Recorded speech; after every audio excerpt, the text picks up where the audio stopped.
भाजपा के प्रवक्ता को जिस तरह से इस तरह से कहा गया है कि आपको किसानों को अपमानित करना है, कभी उन्हें षड्यंत्रकारी बताना है, कभी उन्हें खालिस्तानी, कभी आतंकी, कभी उपद्रवी बताना है। किसान आतंकी हैं, उपद्रवी हैं, मवाली हैं, देश के लिए खतरा है।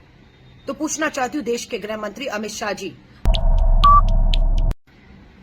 साथियों, एक और जहां पर कांग्रेस नेता श्री राहुल गांधी जी पार्लियामेंट के अंदर बाकी सांसदों के साथ किसानों के समर्थन में, उनकी इस मांग के समर्थन में कि 3 कृषि कानून वापस लिए जाएं और न्यूनतम समर्थन मूल्य पर कानून लाया जाए, उसको लेकर लोकतांत्रिक तौर तरीकों से आवाज उठा रहे हैं।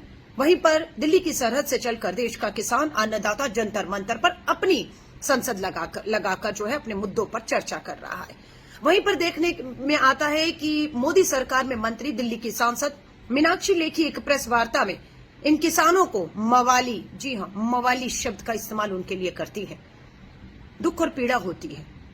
हर भाजपा के प्रवक्ता को जिस तरह से इस तरह से कहा गया है कि आपको किसानों को अपमानित करना है, कभी उन्हें षड्यंत्रकारी बताना है, कभी उन्हें खालिस्तानी, कभी आतंकी, कभी उपद्रवी बताना है। हम मांग करते कि मीनाक्षी लेखी को अपने इस मवाली शब्द जो किसानों के लिए, अन्नदाता के लिए उन्होंने इस्तेमाल किया, उससे माफी मांगे और उसे वापस ले। एक तरफ आप किसानों से बात करने की बात करते हैं और दूसरी तरफ आप उन्हीं किसानों को बार बार अपमानित करते हैं।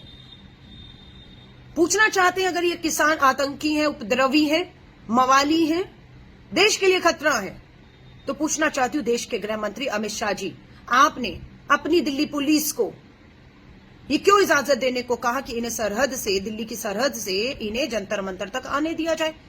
क्या आप कोई और दूसरा षड्यंत्र तो आपके दिमाग में नहीं चल रहा? जिस तरह से आपने 26 जनवरी में खुद इस बात की इजाजत दी और सारी सुरक्षा इंतजाम हटा दिए, जिसका जो है उपद्रवियों ने, मैं कहूंगी, किसानों के बीच में शामिल हुए और उसको पूरे शांतिपूर्ण आंदोलन को जो है वो उन्होंने रास्ते से भटका कर बदनाम करने की कोशिश की। आज लगता है कि एक तरफ तो आपकी दिल्ली पुलिस, गृह मंत्रालय, आप इजाजत देते हैं उन्हें जंतर मंतर तक आने की, और वहीं आपकी ही मंत्री उन्हें मवाली, उपद्रवी बताते हैं।